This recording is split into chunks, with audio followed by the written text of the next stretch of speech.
भाई 2-3 दिन से हमें रील्स पे और न्यूज़ पे एक बात देखने को मिल रही है कि जो चैट जीपीटी है वो लोगों के फेक आधार कार्ड और पैन कार्ड को क्रिएट कर रहा है। तो आज हम इस वीडियो में उसको क्रिएट करके देखेंगे क्या सच में ऐसा वो चैट जीपीटी कर सकता है या फिर लोगों ने ऐसे हवा हवा में कह दिया है और उन डॉक्यूमेंट का यूज़ करके कोई हमारे साथ फ्रॉड स्कैम कर सकता है। क्या ये जो डॉक्यूमेंट्स हैं ये ओरिजिनल डॉक्यूमेंट से मेल खाते हैं, मतलब हूबहू उसकी कॉपी है या फिर एआई के जैसे ही बने हैं। तो आज के वीडियो में हम इसी के बारे में बात करने वाले हैं। तो अगर आप इस चैनल पर नए हैं तो हमारे चैनल को सब्सक्राइब कीजिए और बेल आइकन को दबाना ना भूलें। तो सबसे पहले हम बात करते हैं चैट जीपीटी की। तो चैट जीपीटी एक चैट एआई है जो हमें हमारे क्वेश्चन का आंसर देती है, हमारे लिए इमेज जनरेट करती है, हमारे जो मैथ के जो प्रॉब्लम होते हैं वो सॉल्व करती है। मतलब जो चैट एआई रोबोट होता है उसके सारे काम ये चैट जीपीटी करती है। और हाल ही में ऐसा देखने को मिल रहा है कि जो चैट जीपीटी है वो लोगों के फेक आधार कार्ड और पैन कार्ड क्रिएट कर रहा है। इसकी बहुत सारी रील बनी हुई है और ये न्यूज़ पे भी आया है कि चैट जीपीटी ऐसा कर रहा है। तो अभी हम ये चीज़ें करके देखते हैं कि ऐसा वो सच में कर रहा है कि नहीं। तो मैंने जब इसको एक फ़ोटो सेंड किया, अपना वाला फ़ोटो सेंड किया और उसके नीचे लिखा कि मुझे मेरा फेक वाला आधार कार्ड इस फ़ोटो के ज़रिए क्रिएट करके दिखाओ, तो उसने ये वाला जो आधार कार्ड है ये क्रिएट किया। इस पर उसने नाम भी अलग लिखा है और डेट ऑफ बर्थ भी लिखा है।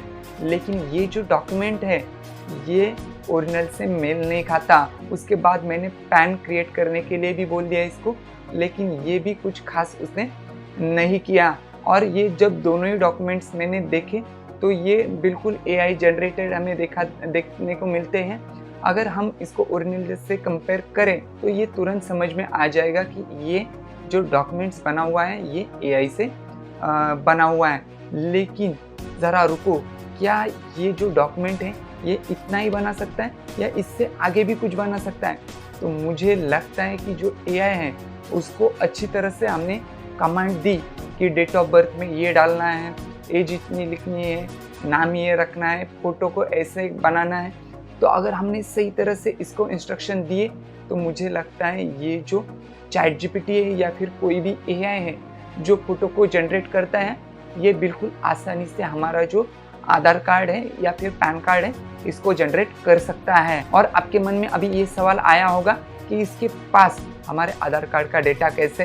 तो देखो, ये जो हमारे आधार कार्ड का फ़ोटो होता है या फिर पैन कार्ड का जो फ़ोटो होता है ये पब्लिकली गूगल पे भी अवेलेबल है या बहुत सारे पब्लिक नेटवर्क रहते हैं, वहाँ पे आसानी से हमें ये जो आधार कार्ड के फ़ोटो हैं और पैन कार्ड के फ़ोटो ही वो देखने को मिलते हैं। और कोई भी चैट एआई हो तो वो पब्लिक डेटा के ऊपर ही वर्क करता है, पब्लिक डेटा को वो रीड करता है, पब्लिक डेटा के ऊपर क्या क्या है वो सारी चीज़ें देखता है। तो उसको पता है कि हमारा जो आधार कार्ड है वो कैसा दिखता है, जो हमारा पैन कार्ड है वो कैसा दिखता है।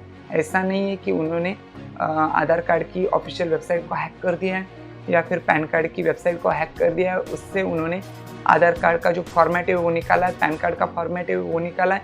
ऐसा बिल्कुल नहीं है। आप गूगल पे जाते हो और सर्च करते हो कि मुझे कोई भी एक आधार कार्ड दिखाओ या फिर कोई भी एक पैन कार्ड दिखाओ या फिर उसका फॉर्मेट दिखाओ, तो आपको आसानी से वो वाला फॉर्मेट देखने को मिलेगा।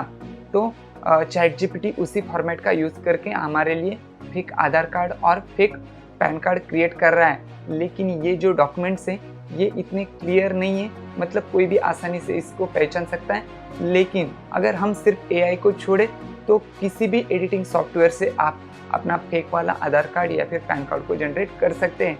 फोटोशॉप हो, अगर मोबाइल की बात करें तो पिक्सेल लैब, पिक्सआर्ट, इन सारे एप्लीकेशन में आप बहुत आसानी से अपना फेक वाला आधार कार्ड या फिर पैन कार्ड क्रिएट कर सकते हो। क्योंकि मैंने इसको ट्राई करके देखा है और मैं रिकमेंडेड नहीं कर रहा हूँ कि आप कोई ऐसा जो फेक वाला डॉक्यूमेंट है वो बनाए, लेकिन जस्ट नॉलेज के लिए मैं आपको बताता हूँ कि कोई भी नॉर्मल इंसान भी अपना फेक आधार कार्ड और पैन कार्ड क्रिएट कर सकता है, वो भी एडिटिंग के सॉफ्टवेयर के ज़रिए, एआई के ज़रिए तो बिल्कुल आसानी से कर सकता है। लेकिन आपको एकदम हूबहू क्रिएट करना है तो आप कोई भी एडिटिंग के एप्लीकेशन या फिर सॉफ्टवेयर की मदद से बिल्कुल उसको आसानी से कर सकते हैं। तो अभी हम बात करते हैं कि एआई अगर हमारे डॉक्यूमेंट्स सही में बनाता है या सही में हूबहू ये क्रिएट करता है, तो क्या इन डॉक्यूमेंट्स का हमारे साथ फ्रॉड या फिर स्कैम में यूज़ किया जा सकता है?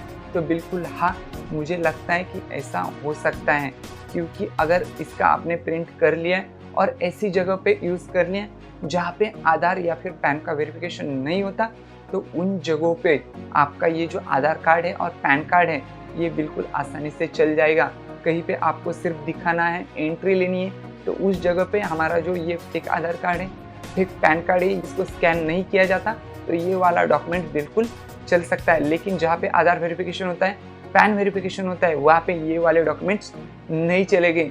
लेकिन सिर्फ किसी ने इसका फ़ोटो चेंज कर दिया या फिर थोड़े बहुत चेंजेस कर लिए, तो किसी के भी ध्यान में नहीं आएंगे। आप चाहे इससे एडिटिंग सॉफ्टवेयर की मदद से बनाएं या फिर AI से बनाएं, लेकिन इन डॉक्यूमेंट्स का आप अगर गलत इस्तेमाल करते हो और आप पकड़े जाते हो तो फिर आपको जेल भी हो सकती है, फाइन भी लग सकता है। तो थोड़ा इससे बच के रहिए। और अगर हम बात करें भविष्य में AI हमारे जो डॉक्यूमेंट्स है वो एग्जैक्ट हूबहू कॉपी कर सकता है क्या? तो बिल्कुल कर सकता है, क्योंकि AI बहुत जल्दी से डेवलप हो रहा है, बहुत तेज़ी से डेवलप हो रहा है और हमारी जो डिटेल है वो ऑलरेडी उसके पास है, तो उसको कोई भी प्रॉब्लम नहीं होगी हमारे फेक डॉक्यूमेंट्स बनाने के लिए। तो ये फ्यूचर के हिसाब से बहुत खतरनाक चीज़ होने वाली है। देखते हैं आगे क्या होता है क्या नहीं, क्या AI को ऐसी जानकारी मिलनी चाहिए या फिर नहीं। क्या आपने कभी ऐसे फेक वाले डॉक्यूमेंट्स AI के ज़रिए या फिर एडिटिंग सॉफ्टवेयर के ज़रिए क्रिएट किए? हमें कमेंट सेक्शन में ज़रूर बता दीजिए। तो बस दोस्तों, आज के वीडियो में बस इतना ही। अगर वीडियो अच्छा लगा तो हमारे चैनल को सब्सक्राइब कीजिए, कमेंट कीजिए, लाइक कीजिए और ज़्यादा से ज़्यादा दोस्तों तक शेयर कीजिए। तो फिर मिलते हैं किसी नए वीडियो में किसी नए टॉपिक के साथ। तब तक के लिए अपना ख्याल रखें।